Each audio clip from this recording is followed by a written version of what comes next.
नमस्कार। आप तक न्यूज़ में आपका सभी का हार्दिक स्वागत।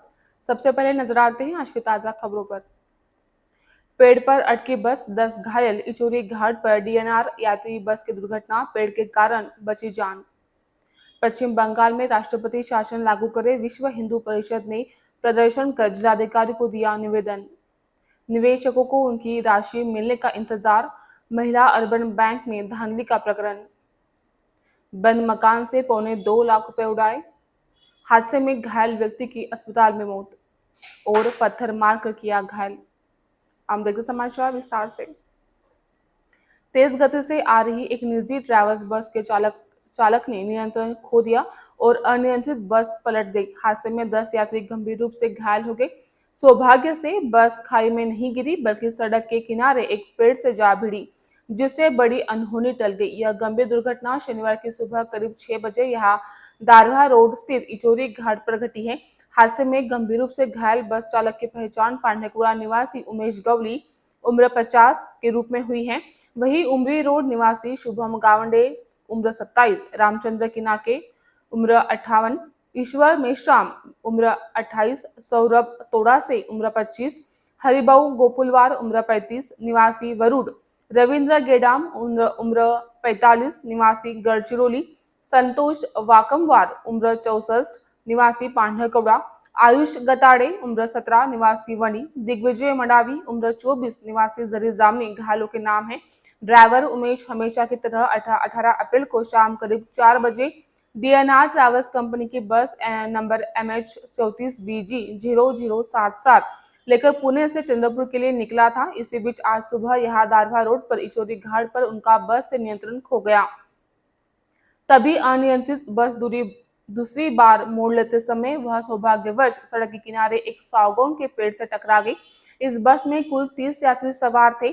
चालक समेत कुल 10 लोग गंभीर रूप से घायल हो गए। जैसे ही यवतमाल ग्रामीण पुलिस को दुर्घटना की सूचना मिली, एक टीम तुरंत घटनास्थल पर पहुंच गई।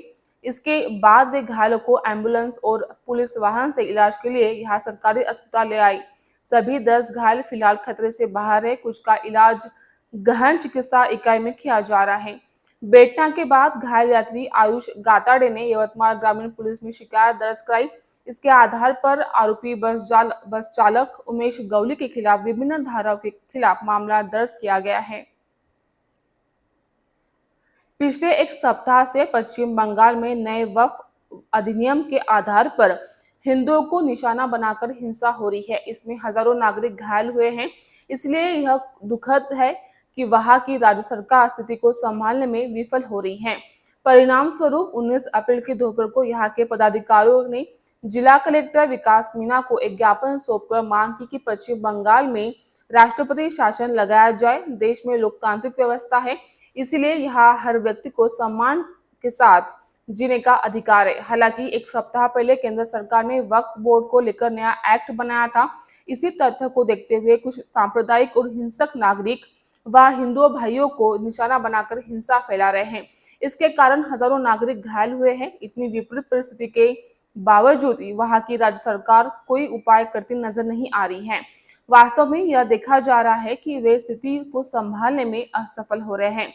इसलिए विश्व हिंदू परिषद के पदाधिकारियों ने 19 अप्रैल की दोपहर को जिला कलेक्टर विकास मीणा को एक ज्ञापन सौंपकर वहां राष्ट्रपति शासन लगाने की मांग की है।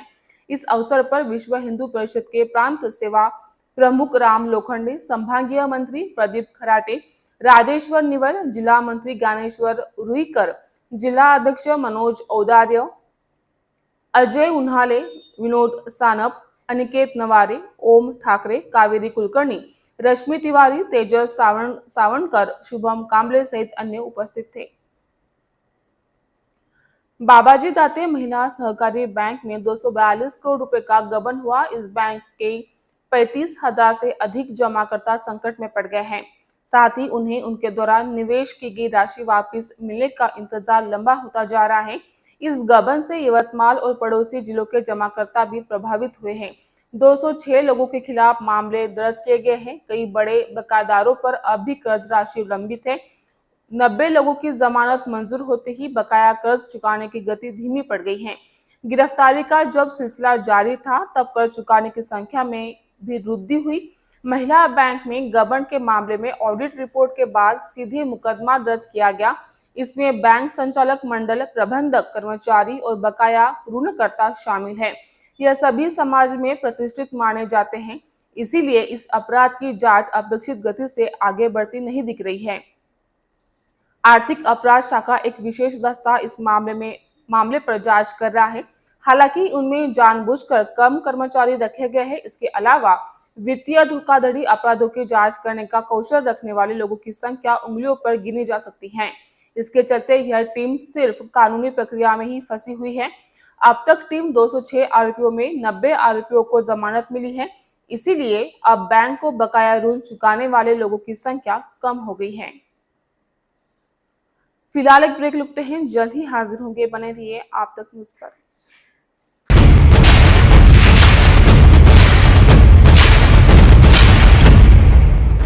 जुल्म के खिलाफ इंसाफ की गुहार लगा रहे मजलूमों की पहुंचाने आवाज आ रहे हैं आप तक।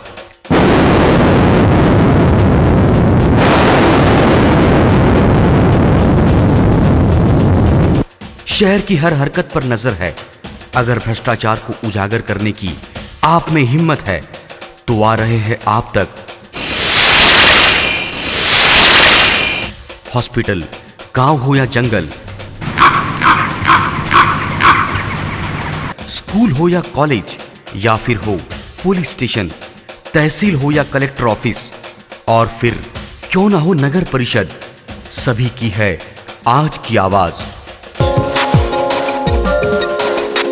मुझे इंसाफ चाहिए तो आ रहे हैं हम आप तक। हमेशा आप देखते रहिए आप तक, क्योंकि उस पर मैं आती हूँ रोज रोज। सो आप जरूर देखें आप तक। आप तक न्यूज के साथ आप तक न्यूज यवतमाल, बोरुंडिया कॉम्प्लेक्स, विवेकानंद विद्यालय के पास, यवतमाल। समाचार एवं विज्ञापन के लिए इन नंबरों पर संपर्क करें: 9850353756, 9370994760।